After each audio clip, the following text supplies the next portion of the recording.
consequence of how it developed. And the flip side is development curves. Okay. And so we're going to focus on the mammalian visual system, which has been the dominant sort of region of the brain that's been studied for about 50 years now. And the thing to keep in mind is for binocular animals like primates, birds, other owls, you have sort of axons that cross just like frogs and fish, and then you have axons that stay on the same side. And so you have representations of from both eyes present in each portion of visual cortex back here. And so these axons from the retinal ganglion cells enter the optic tract. Some of them cross, some of them stay ipsilateral. So we're going to use ipsilateral for the same side and contralateral for the opposite side a lot. And those project to a little area called the lateral geniculate nucleus, part of the thalamus. And that projects, those axons project to visual cortex.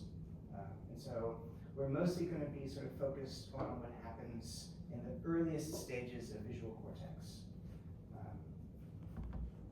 So that's just summarized here. The LGN, sometimes you'll see LGB for lateral geniculate body. More modern terminology is lateral geniculate nucleus, is a laminated structure. And so each of these little laminae seen here in cross-section is a topographic map of axons coming out of the eye that are sort of stacked on top of each other. And they're sort of organized in contralateral, ipsilateral, contralateral, ipsilateral. And then it sort of flips and then you have ipsilateral, contralateral. So we won't talk too much about this. I sort of have some facts here that you can look at, which are worth noting, but don't focus on them too much because we're not really going to make use of them subsequently. But the gist of it is, you have these sort of projections from the eye to the thalamus, and then the thalamus goes on to the cortex. And so we're mostly going to look at the cortex. And so one thing to keep in mind is that the receptive field of your typical retinal ganglion cell has this circular center surround.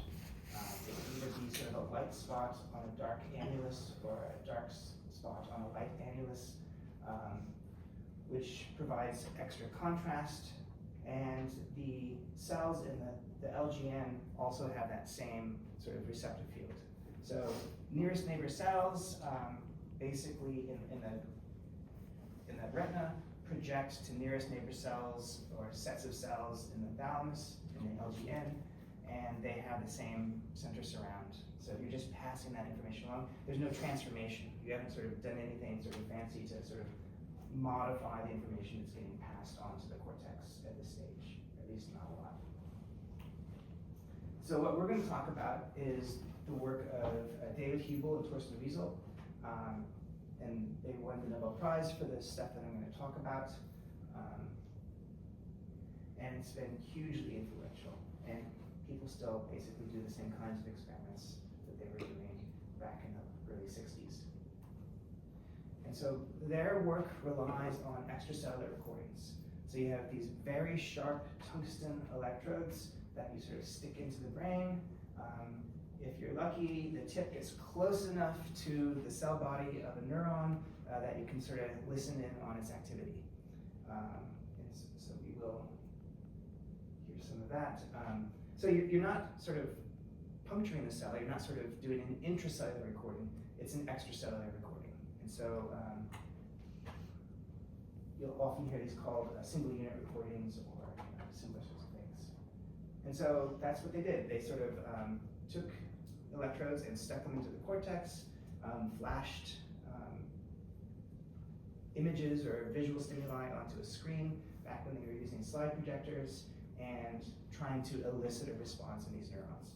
And so they'd find a neuron and they'd hunt for a stimulus that would excite it. And based on work that had been done in the eye and in the thalamus, they were given it spots. And it kind of flummoxed them for months, I think, where they couldn't sort of record any real responses that these spots, no matter where they flashed it, they couldn't elicit a response. And so the sort of key came when they were sort of taking a slide and sort of inserting the slide into the projector, and the edge elicited a response. And so that was the key to that. So the other thing that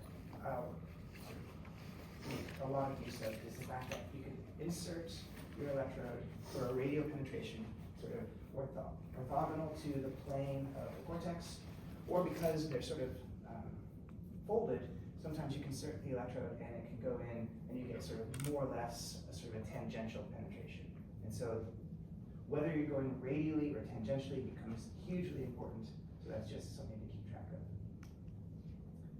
And so they would basically, each of these little dots is a penetration, where they have sort of a little micrometer, and they can move the tip of the electrode known amounts of distance and record from successive neurons. And so these are sort of basically, this is a largely radial penetration, this is a partially tangential penetration, and so they just record from one neuron after the next.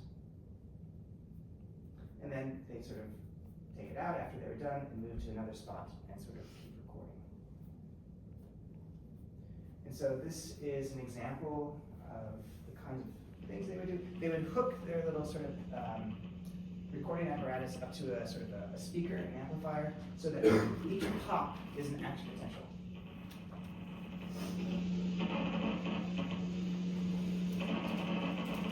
And so this is them mapping the receptor field.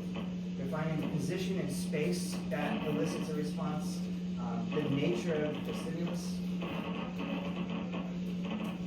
And what they found is that oriented lines, each cell responded to sort of a line of a particular orientation. If you sort of rotated relative to that optimal orientation, you would start to lose a response.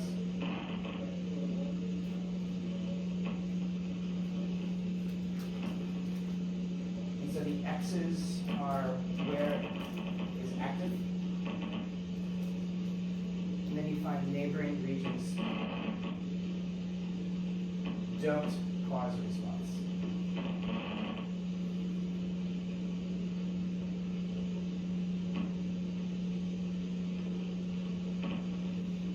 This is called a simple cell. So this is the simplest cell that you're going to find in the earliest stages of visual processing in the cortex.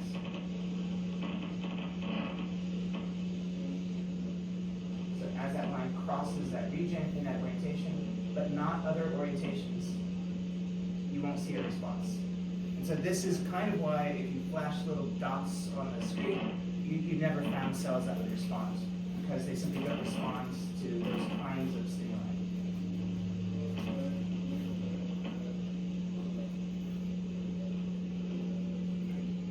So this video actually goes on for quite a while, and it sort of characterizes all the different kinds of cells that they found.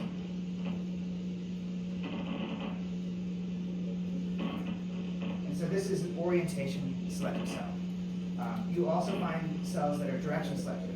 So if you go in one direction, you see a response, and if you go in the opposite direction, you don't see a response. So the cells in the earliest stages of processing in the cortex respond to lines of a particular orientation, and a lot of them also respond specifically to lines that go in a particular direction. So I won't belabor that. So what you see coming out of the thalamus are cells that look like this. They have an on center, so they're active with the light in the dark annulus, or they're active with a dark center and a light annulus. But these are the cells that they identified. So we just saw an example of one of them. Here is a sort of the equivalent of an on-center oriented line. This is kind of an off-center. It's dark in the middle and light on the edges. You can have, I guess I meant it's all on the slide later. You have simple cells, and they're very sensitive to position. You have complex cells where they're still orientation or direction selective, but they're less sensitive to position. So it could be over a small region. The sort of length of the line matters. It's almost like the length has an aspect of that sort of surround where it suppresses activity if the line gets too long. And you can find sort of classic center surround cells in layer 4, which is the layer that the thalamic axons innervate. So these are the basic cell types in V1. And so you'll see striate cortex, V1, area 17, those all refer to the sort of region of the cortex where these axons come in from the thalamus, sort of propagating information that's flowing from the eye. And just for your edification, what we're going to talk about has been used as sort of the model for sort of a lot of modern machine learning and artificial intelligence. You'll hear convolutional neural networks. Well, the original convolutional neural networks were designed to sort of emulate how processing was viewed in sort of visual cortex. So this is one of the first models, artificial intelligence or machine learning models. And it's sort of organized like they imagined the visual system was organized. And so what you're getting as inputs are cells that look like this, but the output is something that looks like this. And so the simplest model is that you have some kind of linear combination of these sorts of inputs that sort of impinge on the cell to generate something that looks like a simple cell, but which is specific for an oriented line. And you can take these simple cells and make linear combinations of those to get complex and hypercomplex and so forth. And so those were sort of the earliest versions of sort of computational neuroscience or modeling responses of neurons in the nervous system. Although it's ironic because David Hubel was very sort of condescending about sort of computational neuroscience. Thought you just do experiments and not worry about the other stuff. And so in V1, the receptive field of a cell is its position in visual space. So where on the retina the cell is responding to. The orientation of the line, the direction it's moving, if it's simple or complex or hypercomplex, etc. And so, the eliciting a response means you have to find a position in visual space where it causes it to be active, and then you have to hunt around for if it's an on-center, an off-center, etc. So that's what they did, sort of over and over again, like half days at a time. And so what they found is that if you sort of, for a tangential penetration, if you sort of twist your little micrometer and move it to the next cell, and so that you're moving sort of within the plane of the cortex, you see a smooth rotation in the preferred orientation. So if this cell prefers a line that's oriented at 30 degrees, and you just sort of move a little bit to the left, you see that it's maybe 25 degrees and 20 degrees and so on. And so you have these sort of organization to the response properties of these cells. So it might be sort of 100 microns away, but they're not completely random and unrelated to each other. They're sort of this smooth rotation in the preferred orientation of these lines. And so if you have a radial penetration, you go down through the cortex, you have constant preference for a certain orientation. And so this idea is like here, all of the cells will respond to a horizontal line. Here, all of the cells will respond to a vertical line, and then you have this smooth rotation between. And this gave rise to this idea of an orientation column, that these were organized as serial repeating columns that had these sort of spatial relationships between what they responded to. And this was the second example of sort of what was found to be a columnar organization to the cortex, because 10 or 15 years earlier, this guy, Vernon Mountcastle, found a similar kind of organization in somatosensory cortex. So that nearest neighbor points on the skin elicited responses in nearest neighbor points in the cortex, and then if you went up and down through the cortex, all of the cells would respond to the same position on the skin. So you had this sort of topographic mapping and this columnar organization. And it's preserved, so we're binocular, monkeys and cats are binocular. We'll get to this in a second, where each of these numbers refers to a successive cell. So this is the 96th, 97th, 98th, 99th, etc. You see this smooth rotation. You get to 110, and then you see a jump. So these cells are all preferentially responding to the right eye. And then all of a sudden, at the 111th, you jump and you're responding preferentially to the left eye. But the rotation is still smooth. So you have these orientation columns that are sort of smoothly rotating across the cortex. And then at the same time, you also have what are called ocular dominance columns, where you have a preferred eye, and you also have binocular cells, and we'll get to that in a minute as well. And so, again, all they're doing is they're sort of recording from neurons, mapping the preferred responses, or the preferred stimuli to elicit the maximal response to the cell, and then moving to the next cell. And so they're just doing that systematically from one penetration to the next, and from one animal to the next. And so here what we see is this idea that you have a preferred eye, that if you close one eye, you can elicit responses to the open eye, and sort of vice versa. Some cells will respond to both. And in cats, what you can do is you can just categorize these as primarily or exclusively contralateral, so the opposite eye, or opposite visual field, or exclusively ipsilateral, or some combination. So it's always been on this sort of 7-point scale. 4 in the middle is like it responds equally well to both eyes, and then you sort of transition to mostly contralateral or mostly ipsilateral. And that holds true for the simple cells and the complex cells.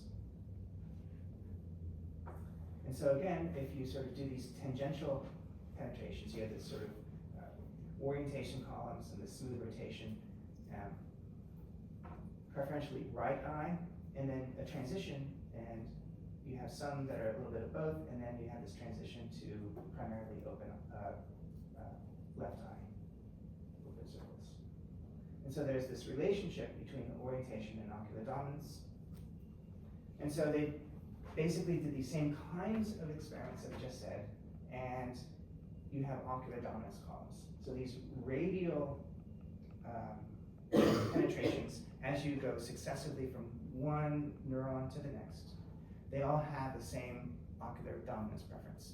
They might all be sort of equally responsive to both eyes, or might be exclusively responsive to the contralateral eye or ipsilateral eye. But as you move sort of tangentially, laterally through the cortex, then you have these discrete jumps. So you have ocular dominance columns, and then you have these orientation columns. And so if it's a binocular cell that is responding to both eyes, then the visual fields are aligned. So the same point in visual space will elicit the response in the cell, whether it's the right eye or the left eye, and they both have the same orientation preference. You're not going to have something that's a simple cell if you're projecting to the left eye, and a hypercomplex cell if you're projecting to the right eye. There'll be just a simple cell, it'll have the exact same orientation and direction preference, but it'll just be sort of some version of binocular. If you inject radioactive tracer into an eye, waits a number of weeks or months, and then sort of collect the brain and basically take coronal sections and sort of stick them on a photographic film and stick it in the drawer for a while and come back. What you see is these zebra stripes that represent these ocular dominance columns. And so the developed silver grains are these white things. That's the coming from the injected eye. So it's a transsynaptic tracer. It goes across the synapse from the retinal ganglion cells, RGCs, to the thalamus, and from the thalamic axons onto the cortex, and sort of labels the cells in the cortex. And you see injected eye, uninjected eye. So this is kind of an anatomical correlate of what we saw with sort of the electrical recordings. this is sort of a side view cortex. We can see these nice columns. And so, again, going back to Mountcastle in the 50s, it was shown that the cortex is sort of these serially repeating units, this two-dimensional array of columns, these little mini columns here. And that the response properties within these columns are aligned, they're the same. They have the same direction preference, orientation preference, ocular dominance preference. If you look anatomically at the brain, at the cortex isn't continuous. This is a stain for myelin axons, and it's not just sort of a continuous array of axons. You can see that they form these little bundles. It's discontinuous. If you look in cross-section, you have almost what looks like a hexagonal array, these little bundles of myelinated axons.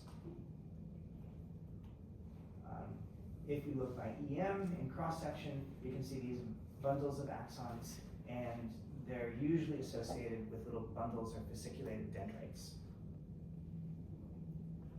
And so reconstructions show that the cortex is organized into these repeating units called mini columns of about 50 to 100 cells that extend throughout the cortex. And you have these pyramidal cells with their sort of dendrites. The dendrites tend to fasciculate as they project towards the basal surface, towards the pia. The axons coming from cells project in bundles up through the cortex, and they all sort of form these little repeating units. And so this formation of these repeating units is a consequence of development. And so we talked a little bit about this a couple of lectures ago, where radial glial cells function as the stem cells in the cortex, that they divide along the apical surface to give rise to neurons which migrate radially up into the cortex, at least the pyramidal cells do. And so what these guys did is they used retroviruses that express GFP, and they injected it into sort of the ventricles of these embryonic mice, waited a while, and then from those mice cut sections through the brain that sort of allowed you to look at sort of these nodules. And what they found, and so these retroviruses only infect dividing cells. And so even if they had access to neurons, they would not infect neurons. They only infect and sort of incorporate themselves into cells that are dividing, which are exclusively those radioglial cells, which they have access to along the apical surface, the ventricular surface. And so you can use this to do lineage tracing. And so you label these radioglial cells, and so any of the cells, their progeny cells, will also be labeled with GFP, and you can follow those through time. So this is an example of that, where you've labeled radioglial cell, and you see a bunch of these nascent neurons. They look more neuronal as time goes by. These aren't exact same animals, but they're similar experiments done at different times. You can see that they're organized radially, and that's a consequence of their sort of radial migration. And you have these little clones, which are all closely associated with one another, that are all derived from the same mother radioglial cell. And so what Songhai Shi's lab did is to look at if these cells tended to be connected. And so you have these nice slice cultures, and you go in with 4 patch pipettes, and these patch pipettes were loaded with a red dye, but the sibling neurons were labeled green. So these guys are red and green, so the 1 and 3 are siblings, 2 and 4 are closely related non-sibling cells, just completely arbitrary cells that may or may not be related to one another, but they're very close to one another. And so each of these are being recorded from. And so what they found is that if you sort of inject a current into cell 3, you can elicit a response in cell 1. So again, you have cell one here, and so you inject current, and you see a response in cell 3, the sibling. If you inject current into cell 3, you don't see current in cell 1. So it's a synapse, right? So it's directional, and they're not reciprocally connected. And then cells 2 and 4 are not connected to each other, or to cells 1 and 3. Even though they're right next to each other, they have all the same access to other cells in the cortex. They have access to each other, but they're not synaptically connected. So you can do this experiment lots and lots of times, and sibling neurons tend to be connected much more often than non-siblings. So these green cells are rarely connected, once in a while connected to the non-siblings, and this is directional. Based on the sort of organization of the cortex, you know that cells in layer 4 project out to layer 2 cells project down to layer 3, and so these never excite these, but these excite these. So you have this directional preferred connectivity amongst sibling neurons, which is a consequence of the way they develop. If you look at these same kinds of cells by calcium imaging, you can see that they also have a similar kind of receptive field, that they respond to similar stimuli. So in this case, you're using a green calcium indicator, but you've labeled sibling neurons with red at different, and you're looking at different depths. So this is the same sort of field of view going up and down. This is closer to the surface, and then this is deeper, and you see these two red cells, which are siblings. And you can see that sibling neurons tend to be more closely related in their tuning properties than non-siblings. This is basically random, across randomly connected cells, and these are randomly imaged cells. And amongst cells that are sort of both red, you have a very small deviation in their preferred orientation or direction selectivity. So these sibling neurons are preferentially connected. These sibling neurons have same response properties, and sort of they're aligned as sort of these clonally related cells in these at least partially contributing to these mini columns. So the cortex is organized into these repeating units, these modules that extend throughout the laminae in the cortex, and it's a consequence of their sort of development. So at this stage, Hubel and Wiesel obviously didn't know the stuff about sibling neurons, but they wanted to ask some questions. The cortex is very organized. It has this very nice sort of what's called functional architecture. And the question is this hardwired, or how does this arise during development? And so, again, you have these ocular dominance histograms. They're always organized contralateral to the left, ipsilateral to the right. This is sort of the canonical distribution for cats. Monkeys are a little different. And so they went and looked at early postnatal cats, 3 to 4 weeks old, and each of these is a different cat, and they have sort of these reasonably mature-looking ocular dominance histograms. And this is sort of the summation of a bunch of individuals. And so even early in development, when they have not had a lot of experience, the eyes have only just opened, they already exhibit these ocular dominance preferences. So arguing that maybe this is hardwired, it's innate, they're sort of born with these sort of ocular dominance columns. And so they went on to do some deprivation experiments. And so you sort of prevent vision one way or another for an extended period of time, and then you can sort of open the eyes and record. And what they found was even with this sort of binocular sensory deprivation,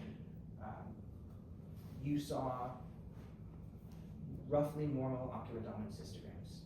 So again, postnatal, no visual experience, you still see these ocular dominance preferences. So again, suggesting that maybe this is somehow genetically encoded. They didn't use those terms, but it's a hardwired thing during development. So this is just an example. You have roughly normal-ish looking ocular dominance histogram when both eyes were closed for the first 3 months postnatal. And so they said, okay, well, let's do something a little bit different. What if you deprive just one eye? If you sort of occlude vision in one eye for an extended period of time, what happens then? In that case, you have a dramatic impact. So if you close the contralateral eye and then sort of open it and record, you lose all responses to it. That all of the cells in the cortex that you record from, or nearly all, respond to the eye that had been open that extended period of time. Which is, not what you would have expected if this was hardwired, if you extrapolated from binocular deprivation. In this case, monocular deprivation, the open eye sort of comes to dominate the responses in the cortex. And so these are monkeys, kittens, where you have different individuals. And so after a month of monocular deprivation, you have this massive shift. You can see a partial shift over here, and then this is sort of a summation of multiple individuals where you see this shift. And this is a variable amount of 1 to 2 months of deprivation early postnatally. Oops.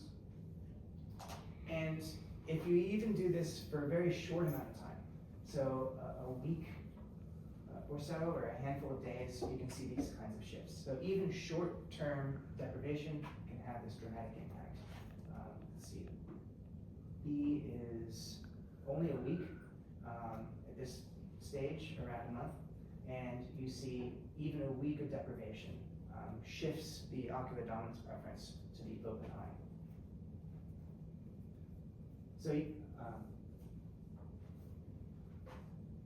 So binocular deprivation, no obvious impact.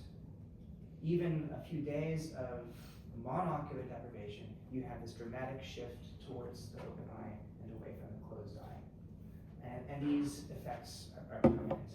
So you can do these experiments, create that shift, and then wait a couple of years and do these recordings, and that shift towards the open eye is basically still there, it's permanent. And so that's essentially what they did here. You had this deprivation at this early stage, and then you can come back at sort of 30 months, and that shift is still there. You can deprive one eye, and then shift the deprivation to the other eye, and you can't shift it back. And we'll get to that in a second. That you had this early deprivation, and then you shifted to the ipsilateral eye, but this early impact of sensory deprivation persists. And so the key here, the key to this experiment is that there's something called a critical period. That there's a window of opportunity where plasticity becomes important, and then once that window closes, things like this don't have an impact. And so if you have this deprivation after 3 months, you don't see the shift. If you have this deprivation after 6 months, you don't see the shift.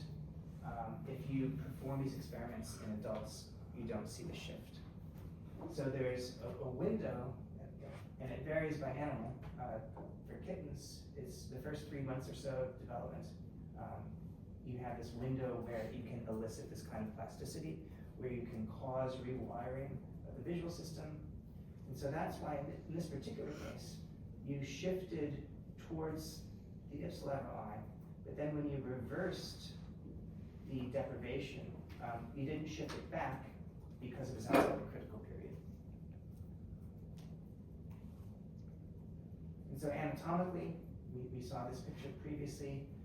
Here, if you inject into the ipsilateral eye and you deprive the contralateral eye, you can see this shift. All the white area is the space driven by the open eye.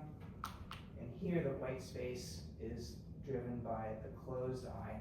And in both cases, what you're seeing is an expansion in the territory driven by the open eye at the expense of the closed eye, the deprived eye. So I won't go through these are just summaries of what we talked about, sort of visualizing what's going on.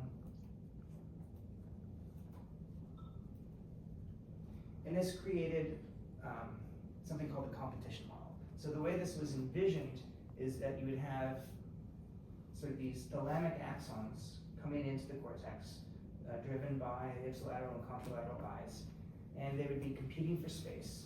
And then in the normal scenario, they'd be kind of overlapping. And then as development proceeds, they would sort of segregate. We saw examples of this in the neuromuscular junction, where you have this sort of transition from polyinnervation to monoinnervation. Here it's the same kind of idea, where over time, these axons would segregate into different regions that were primarily sort of ipsilateral versus primarily contralateral, and they would become sharpened over time. And so on the right-hand side here is deprivation, and if you start the deprivation basically at birth, you can eliminate the response to the deprived eye entirely. As you go through development, you can still have an impact until by the time you get out of the critical period, you don't have an impact any longer. So all of the opportunity for plasticity, for things to sort of sort themselves out, has happened. And once they've sorted themselves out and the critical period shuts down, then you don't have the ability to sort of monkey with the system any longer. And so the question is, what is the nature of this competition, right? And so even today, if you want to sort of probe plasticity and things like that, typically looking at ocular dominance, the formation of orientation columns and things like that is the way to go. But the question is, what's driving this? And so I alluded to this before, the idea of a Hebbian synapse, and this idea that when an axon of one cell repeatedly causes a cell to fire, then it promotes the stabilization of that synapse or the growth of new connections between those cells. Cells that fire together wire together. And so you can imagine different kinds of plasticities, and there's two main classes: structural plasticity versus functional plasticity. Functional plasticity is the kind of plasticity that we're very familiar with, LTP, LTD. You're modulating synaptic weights of existing synapses, making them a little bit stronger, a little bit weaker. But there's also structural plasticity, which is the one that's very important during development, which is you're making new connections or breaking connections. You're reorganizing the structure of your axonal and dendritic arbors. You're structurally changing the brain. And as a rule of thumb, I mentioned structural plasticity is dominant during development. Functional plasticity is dominant in sort of the mature nervous system. Although it's not mutually exclusive, but as a rule of thumb, that's the way to look at it. So functional plasticity is just modulating sort of the synaptic weights. And the classic example, you've seen this by tons of times, is LTP or LTD. And so the question is, since development is mostly driven by structural plasticity, what are the mechanisms that are responsible for what goes on in the cortex? And again, you're not losing cells. You're not sort of getting rid of large swaths of the cortex. It's just cells that would have responded to the closed eye are now responding to the open eye, right? So it's not like, oh, you have 1,000 responses and it used to be 500, and now you're only getting 500 responses. You still have the same 1,000 cells, you're still able to elicit responses, but instead of 500, you might have 800, 200 responding to the open eye. So you're shifting the distribution of the histogram. So if you're sort of competing between these red and these purple, these MIDI columns are still there, but one of those regions is expanding at the expense of the other. So they're being driven by axons coming in from the thalamus. And so if you want to look anatomically at what this means, you can sort of label individual cells. This is a thalamic axon, which is coming in from the thalamus. It's arborizing. This is sort of an early postnatal kitten. And then this is from an adult cat.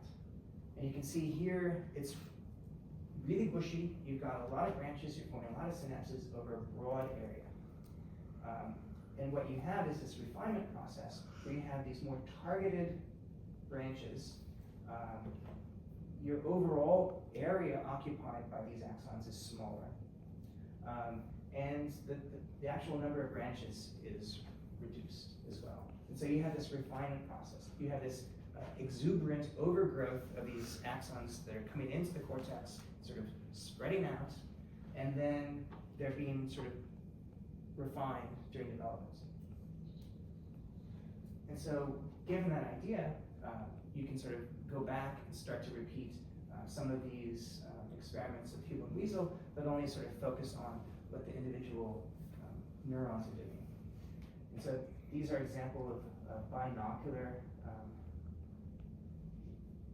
injections of tetrodotoxin into the eye, so it's blocking all activity coming out of the retina, blocking activity of the thalamic axons. And so in the normal scenario, if you compare postnatal day 23 to postnatal day 30, you have these axons that are sort of arborizing here, and then over time they become more focused, right? So you've got these sort of skeletal things that are all over the place, and then a week later, they're sort of more targeted. They're more focal in sort of their arborization patterns. And of course, if these are sort of peppered with synapses, you're forming synapses over a broad area, and then all of a sudden, over the course of a week, all of your synapses are concentrated in these little regions here. And here, if you're blocking activity, so the tetrodotoxin basically is shutting down action potential firing, these things aren't firing, they're not eliciting responses in postsynaptic cells. You can see that they're arborizing over a larger area, they're becoming more bushy, and you don't refine. They stay bushy, even get bushier perhaps. And this is when you do binocular injections. So not only are these axons shut down, but all the axons coming from both eyes are shut down. And so one way of thinking about this is not only are they getting bushier, but you're blocking refinement, right? So they're not competing with one another. But what about monocular deprivation? So you can do long-term or short-term monocular deprivation. So here you have the non-deprived eye, the eye that's been open. You can compare its arborization pattern to the deprived eye. And so clearly the non-deprived eye is kind of out-competing axons from the deprived eye. And this is true even for short-term monocular deprivation, say only a few days or a week, and then you open the eye again.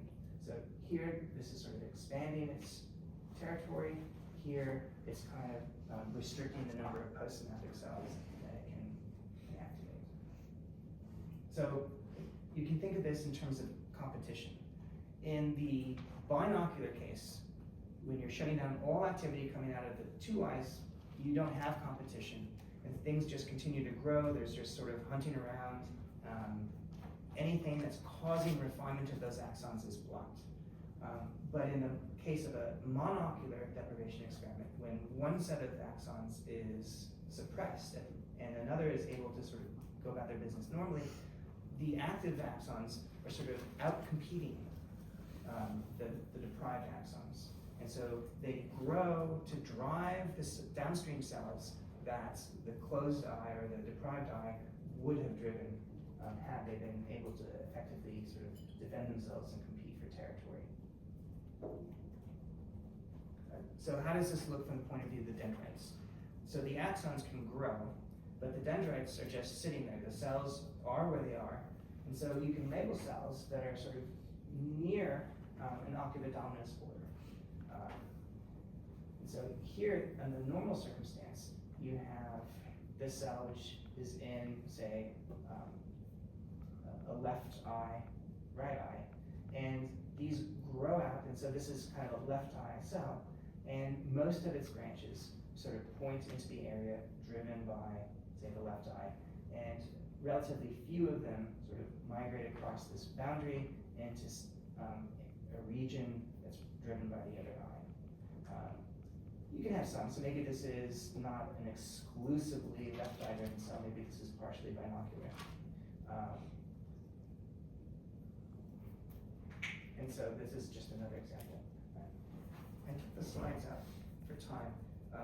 There's strabismus, which is another way of modulating plasticity, and that is if you sort of, and people are born with sort of defects in the alignment of your visual fields, but you can induce this by sort of cutting a couple of muscles so that the eyes don't align.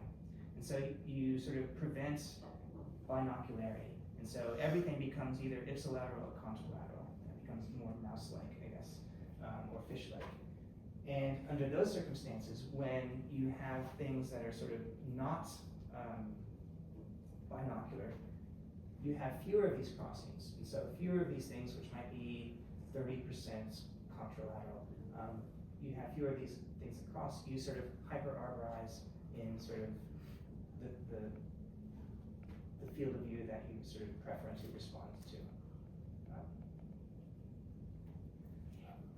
But then if you have monocular deprivation, where this is the open eye, the stippled area is the deprived eye, you have this monocular deprivation, you have fewer things crossing, or you have more things crossing into the deprived eye. And then if you have this in the deprived region, you have more things crossing into the open eye. So again, from the point of view of the dendrite, you're sort of gravitating towards where you're getting your inputs.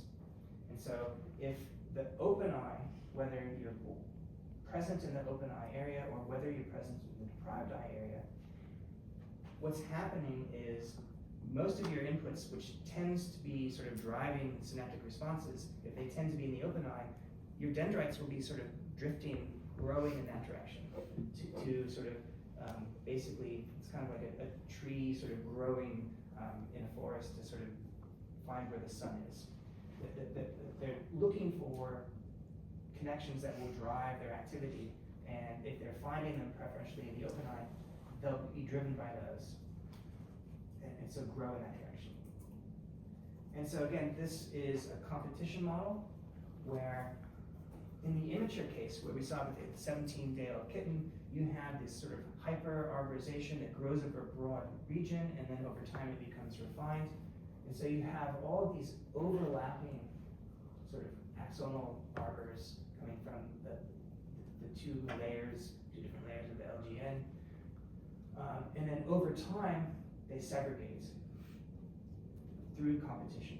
So they segregate into these laminae in the LGN, and then they segregate into these sort of ocular dominance columns through development. And if you block all activity, it kind of traps you in this immature state. So what we saw with those experiments where you had binocular TTX injection, you get sort of trapped in a hyper-arborized state. But with the monocular deprivation, the open eye sort of keeps growing and it keeps sort of gobbling up territory that would have been occupied by the closed eye. And so again, thinking about Hebbian plasticity, how is structural is it just a version of synaptic plasticity, or what's going on? And so people knew that NMDA receptors were important for LTP, LTD, but didn't really understand how it related to development. And so these receptors are responsible for synaptic plasticity, but what are they doing during sort of development of the visual system? And so what Mark Baer did as a postdoc, I think, was they sort of infused sort of a constant infusion of APV, which is an NMDA receptor antagonist, into the cortex, and then looked for the ability to affect ocular dominance plasticity. And so in the controls, you have, and again, the control is monocular deprivation. So these are all sort of being monocularly deprived, and so in the control, you have this shift towards open eye dominance. So 80% of the cells are responding to the open eye. But if you give increasing concentrations of APV, you don't see that shift. You block the shift. So you maintain sort of roughly 50-50 status quo ocular dominance. If you look at orientation selectivity, you control, you have sort of refinement of your orientation selectivity, but you block the refinement of orientation selectivity by blocking NMDA receptors. The cells are responding fine. If you look at binocularity, a relatively small number of cells should be binocular in response to this sort of monocular deprivation, but again, you see this increase. So the ability to compete and to gobble up territory that should be occupied by the closed eye requires the NMDA receptors to be active. And so again, if you block the NMDA receptors, it's as if you sort of had binocular tetrodotoxin injection. You trap it in sort of the immature state. This is just another example where you look at sort of a crude ocular dominance histogram. This is the control, the closed eye, open eyes, the open circles, and again in the controls, these are different individuals. You see the shift towards the open eye. If you use APV, you block that shift. So the NMDA receptors are required for this plasticity. They're required for the ability to modulate sort of the distribution of your ocular dominance, and they're also required to sort of shift the tuning of the orientation columns. And so back to structural plasticity, people sort of focus on this bit up here, the little axon of cell A is near enough to cell B stuff. But the very next thing, he says, and it's, even though Hebbian plasticity is almost always talked about in the context of sort of synaptic plasticity and sort of functional plasticity, his actual interest or sort of hypothesis was structural and developmental. And in this case, he's imagining that this is most likely to be due to the formation of new synapses. That if cell A persistently fires cell B, the most likely outcome for strengthening that is to form new synaptic connections between those two cells, not just a sort of twiddle the game on the synapses. And so, and we'll get to how that happens. But it's also worth noting that this kind of plasticity is an inherent property of neural systems. And so we've talked about this a few times now, that fish and frogs and salamanders are all basically monocular, all the axons cross, so you don't have competition, you don't have ocular dominance columns. But back in the late 70s, what Martha Constantine-Paton did is, early in development, she took an extra eye and transplanted it onto the frog, allowed it to grow up, and here, it'll make a decision. It'll send these axons to one side or the other, and one of the two parts of the tecta will have two sets of innervation. And when you do that, you see the formation of ocular dominance columns. That the axon from the ectopic eye and the sort of endogenous eye will segregate into patches. And so, under normal circumstances, there is no competition. All of the axons from one eye goes to the opposite tectum and so forth. Here, if you sort of give it the opportunity to compete, they'll compete with one another and then they'll segregate into these distinct patches. And this is NMDA receptor dependent. And so if you, in the wild type case where you generate these three-eyed frogs, you have these formation of these ocular dominance columns. If you give APV to block NMDA receptors, you can block this segregation. If you inactivate APV, you block the blockade. And if you sort of yeah, sorry. Sorry, no, I'm just curious, these frogs, could they see out of the ectopic eye? Could they pollinate that? Yeah. So yeah, if you give them little visual stimuli, you can see responses in the tectum. And you can also do similar kinds of things. If you, this has been done in fish, if you ablate one side of the tectum, you force the axons from both eyes to go to one tectum, and they'll also segregate, and then the cells will become orientation selective, and they'll have the same receptive field, or the same response properties to the two eyes. Even though the two eyes don't align, but you have sort of a similar kind of thing, the formation of the ocular dominance.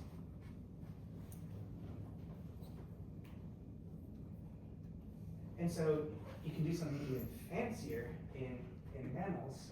So under normal circumstances, you have these axons from the eye projecting to the LGN. You have a subset of them project to the superior colliculus, which is the equivalent of the optic tectum. And then these LGN axons project to the visual cortex. You have a medial ganglionic nucleus, geniculate nucleus, sorry. And what they get are, instead of the superior colliculus, they get axons from the inferior colliculus, which are getting inputs from the ear, and they project the MGN, and this projects the auditory cortex. So what happens if you get rid of this region of the midbrain entirely, these axons have no place to go. These axons aren't getting any inputs, and so these get rerouted here, driving these guys, and you can get visual responses in auditory cortex. And so normal V1, this is sort of orientation columns, and you can see orientation columns form in auditory cortex. So again, the brain is very plastic, and it's this sort of upstream activity that's propagating through the system that's training the downstream neurons how to respond. And so this plasticity, this idea that you can sort of reorganize things and you compete to segregate and to sort of drive activity downstream, this plasticity is just inherent. So even in systems that don't normally have competition, don't form ocular dominance columns, you can cause them to have ocular dominance columns. They're functional in the sense that the neurons will respond to things. And so it's just a part of how brains wire themselves. And going back to Hebb, we want to know what the mechanism is. And so these have been formalized in what are called Hebbian learning rules. Hebb only really talked about strengthening of synaptic connections, but there's also a converse to LTP, decreasing synaptic connections, where if a postsynaptic depolarization, so this little blip in the postsynaptic membrane potential, it correlates with spike generation, then that synapse is considered good and it becomes strengthened. If that postsynaptic blip in the depolarization rarely or never correlates with spike generation, it should be weakened or eliminated. And so this idea of LTP, LTD, those are just Hebbian learning rules. So how does this apply to development? And how could this apply to development? And so An important modern version of this is a spike timing dependent plasticity. So if you have a presynaptic cell that's been activated and it fires an action potential, shortly after it fires an action potential, you should see an EPSP in the postsynaptic cell, and then there's a postsynaptic spike, or not. And so the relative timing of this presynaptic spike in this cell and the postsynaptic spike in this cell carries a huge amount of information. So if the presynaptic cell spike precedes that postsynaptic cell spike within some window, you can imagine it's causal, and you get something like LTP. If this presynaptic spike lags this postsynaptic spike, it couldn't possibly have contributed to this postsynaptic spike, so it's acausal and can result in LTP.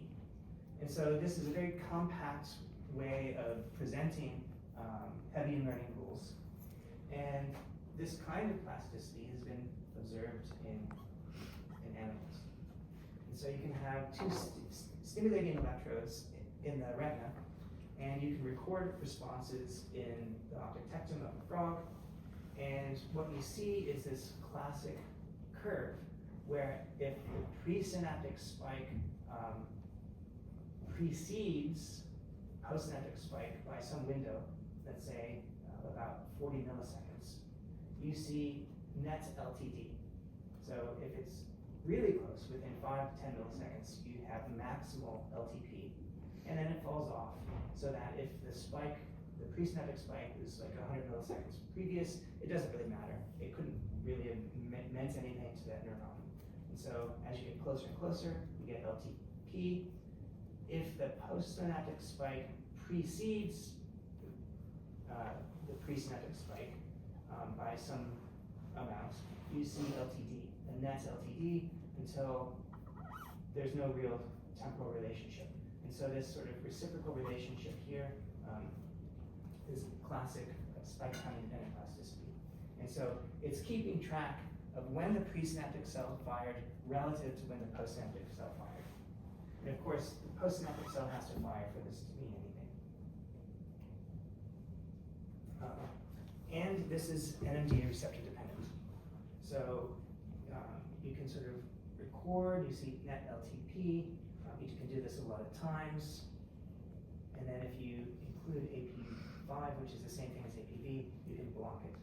And the same thing if the cell lags the postsynaptic cell, you get net LTD, and you can block that LTD with AP5. So this is an NMDA receptor process that's modulating synaptic efficacy using relative timing of the presynaptic and postsynaptic spikes. And so in terms of structural plasticity, what you could imagine is that if you have these 3 cells that are sort of impacting this postsynaptic cell, that if you have A and B together, you generate a spike. And then if you have one that's not correlated with the first 2, that is incapable of generating a spike, these 2 will be strengthened and this will be weakened. And that's the basic idea. And again, these 2 have to be correlated. You have to have multiple inputs to drive the cell.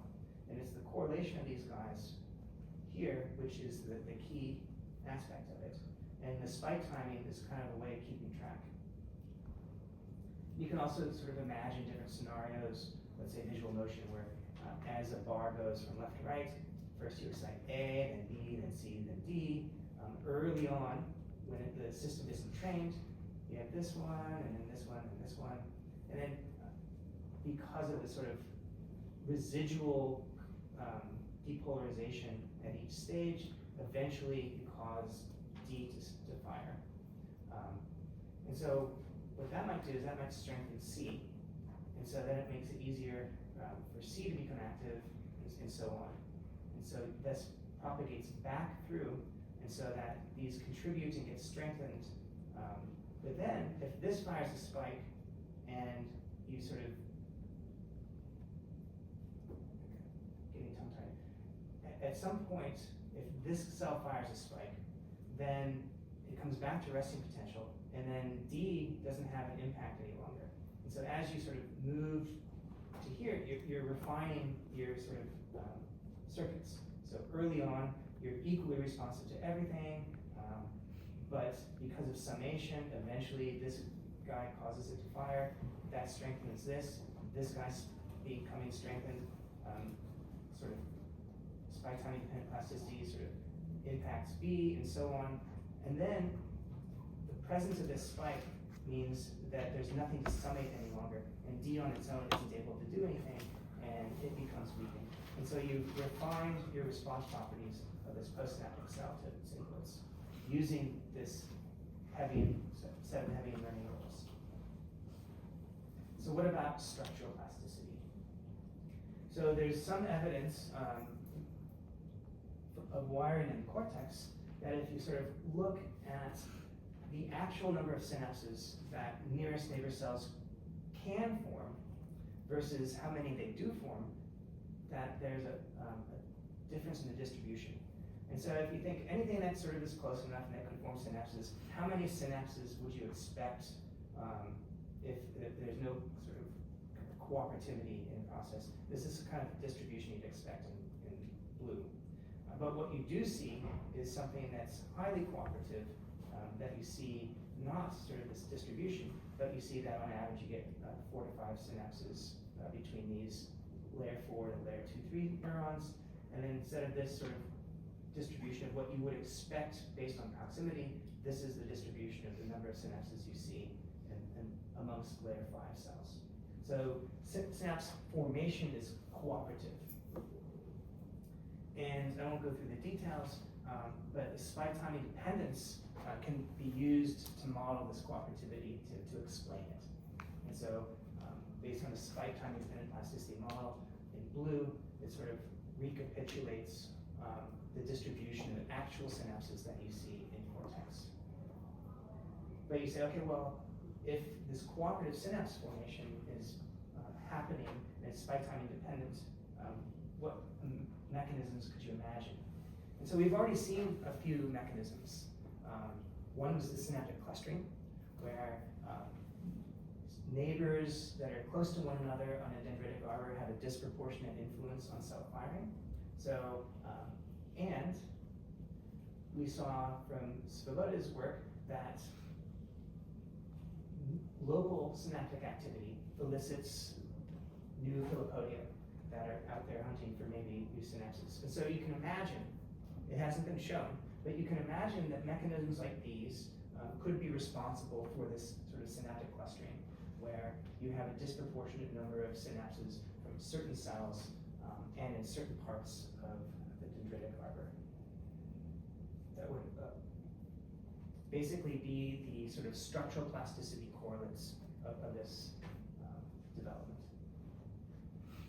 So an important aspect is to ask how a synapse, a presynaptic cell releases a neurotransmitter, it elicits a postsynaptic response.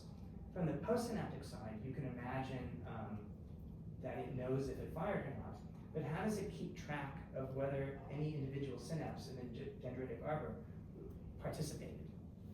How does it know that it caused or participated in causing the cell to fire? And so the dendrites are electrically active. They don't fire action potentials per se, but they do fire things that look action potential like. And the classic one, the first one discovered something called a back-propagating action potential. And so it is initiated in the soma, and it's calcium-based, so it's a calcium spike that propagates from here back into the dendrite. There are other local things like local dendritic sodium spikes, local dendritic calcium spikes. You'll see something called NMDA spikes, which are NMDA receptor dependent, that can propagate locally through regions of the dendrite. And so an example of that is if you sort of have this EPSP or this back propagating action potential, but then you record from these guys at that spike, if you have both a back propagating action potential and a local EPSP, you get sort of this superlinear sum. So it's nonlinear sort of accentuation of this response. And so that's one way that this synapse could keep track of whether or not it participated. You have this back propagating action potential and it sums. The other way that it can keep track is that this back propagating action potential, which is calcium based. So in the absence of that, you have synaptic activity, calcium flows in through the NMDA receptor, and you have sort of a local increase in calcium. If that synapse weren't active, but you had a back propagating action potential, you had this calcium spike, local or sort of a global increase in calcium up to some level. But if that synapse were active and it's within the range of this back propagating calcium action potential, you have an increase of calcium at that spine that's greater than if it were just the EPSP and greater if it was just the back propagating action potential. So the summation of the calcium levels in the spine at that excitatory synapse could describe whether or not it likely participated in firing that cell. And so you have these kinds of nonlinear summations of either calcium levels or membrane potential, which can sort of correlate the behavior of an individual synapse with the overall activity of the neuron. And that you've got these nice little bits of integration. Conventional integration, you just add until you fire an action potential. But then you have sort of dendritic spikes, which have a disproportionate influence, and you can cause action potentials with fewer inputs. And then you have this back propagating action potential, which can also have these nonlinear integrating functions.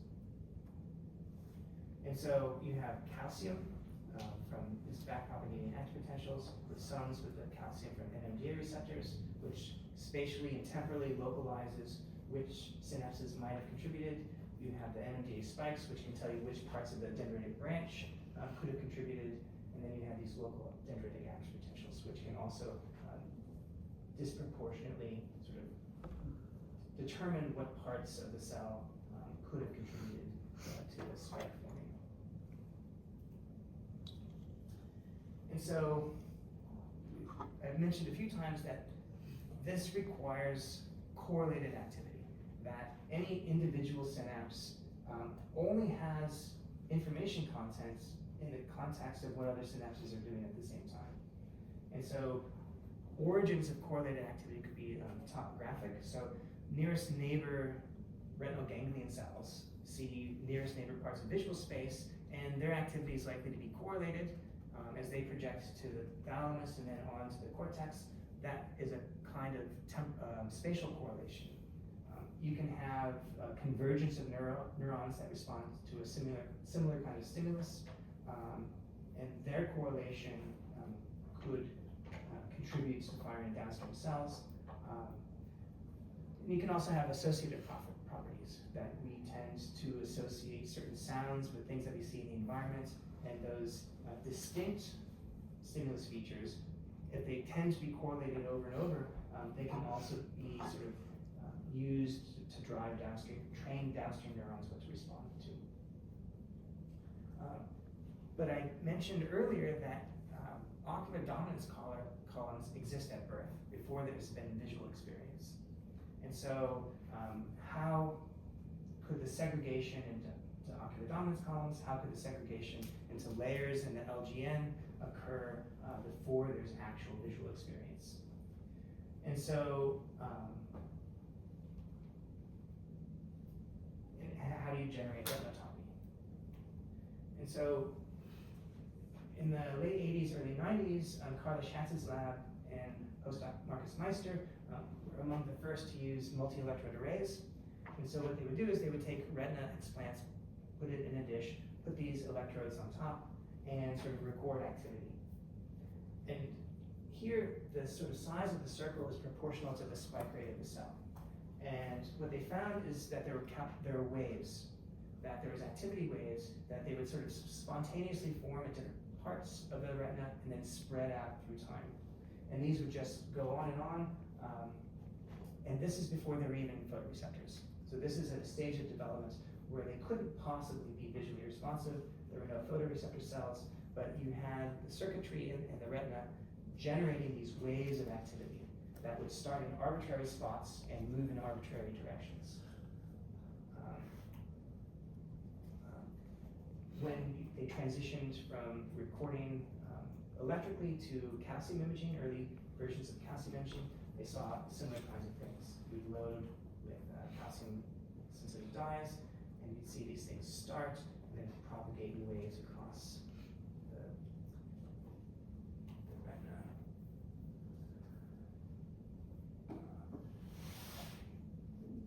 Let's see.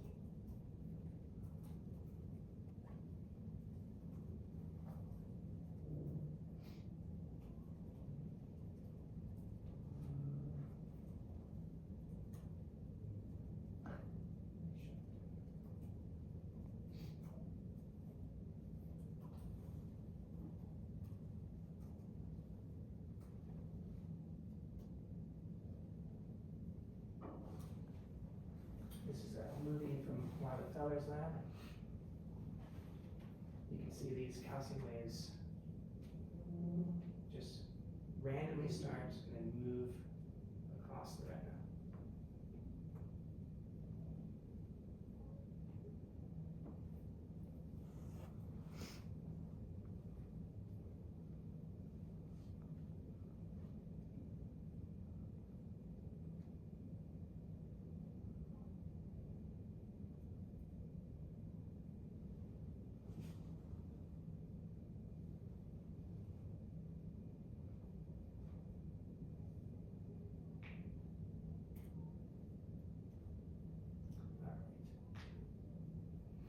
So the idea here is if they start at random points and they move in random directions, you're going to have correlation between nearest neighbor cells in the eye. And if they're active and those retinal ganglion cells are propagating to the LGN, you are propagating topographic information so that nearest neighbor axons, nearest neighbor axonal terminals in the thalamus will tend to be coactive. So you're getting these sort of correlated bits of information shipped from the retina into the brain. And that correlated activity will tend to cause those axons to segregate and to preserve that topographic relationship in the thalamus and to move that topographic relationship on into the cortex. And if this is happening independently in the two retinas, there's no reason that they should be correlated in any way. And so these waves will be happening completely independently of these waves, and that should drive segregation of the signal from the two eyes into the ocular dominance columns. It should cause segregation into the laminae of the LGN, and it should drive segregation of those axons into ocular dominance columns. So this spontaneous activity, the correlation, the nearest neighbor correlation, and the uncorrelated activity between the two retinas should drive ocular dominance formation and patterning of this functional architecture in the brain even before there's visual experience. So it's not that it's hardwired and pre-patterned in some way. It's actually using this spontaneous activity to drive that sort of patterning, using these inherent properties of competition amongst the axons. And so this idea of correlated activity is sort of redundancy. So if you have nearest neighbor cells up here, they're carrying copies of the same information, or very close copies of very similar information. And so when they move into the next layer where they project to, whatever neurons those might be, and those axons are sorting out, that their very similar pattern of activity will tend to sum to drive activity of those downstream cells. And so you have basically these shared inputs from here causing these cells to fire, and these nearest neighbor cells here should do the same kind of thing and on, so that you can have these this redundancy of these very similar copies of very similar kinds of information, increase the reliability, the fidelity of signal propagation, but also is important for driving these downstream cells because you need that correlated activity. You're not just sort of summing random synapses that happen to be coactive. That has no actual information content. And so this correlated activity is sort of flowing from the sensory part of the brain all the way through, and then of course sensory regions also get trained in the same kinds of ways. And so it all stems from how neurons function. They need multiple coactive inputs in order to fire. And so what that means is that they sort of learn which upstream neurons are good inputs. And so what we saw is through the synaptotropic hypothesis and the fact that you're sort of constantly sampling synapses, one way of looking at it is you're not sampling for like a tag or a specific kind of neuron that you want to form synapse with, but you're looking for combinations of active synapses which will tend to drive your activity. And if this is happening during sort of a critical period, you are sampling, and then finding those, stabilizing those that tend to be coactive, tend to be productive in causing the cell to fire, and you stabilize those. And this process drives segregation in the sense of ocular dominance. It helps train the neurons what to respond to, so lines of a particular orientation and direction of motion. And it relies on sort of nonlinear properties of the dendrites, sort of back-propagating action potentials, synaptic clustering, and things like that. And again, the important bit is that it's during a critical period where plasticity is allowed to sort of sculpt connectivity. But then you don't want this to persist through maturity. Once you've trained your networks what to respond to, how to respond, then you sort of shut them down. And so your ability to modulate them becomes relatively limited. So you're restricted to mostly functional plasticity in terms of modulating your synaptic rates, mostly. And all of this is dependent on Hebbian mechanisms that during development, that cells that are coactive, that fire together, will tend to wire together onto the downstream neurons. And this requires the stabilization of synapses or the elimination of synapses during this refinement period. And this shows up in sort of modulating the structure of your axonal and dendritic arbors. So it's the population activity which matters. The population activity in an upstream layer trains cells in the downstream layer. It's very similar to the way sort of artificial neural networks are programmed. So we have a balance of genetic hardwired mechanisms like neurogenesis, determining what kinds of neurons you make, where your axons go, and you have sort of these activity-dependent mechanisms. And they're related. So part of the genetic component is to restrict how activity influences development, but it's the activity which is the brain function, but it's required for the development. And so the development is also required to create the organization of the nervous system to function properly. So it's this sort of dynamic back and forth interaction with the environment, which sort of determines how the brain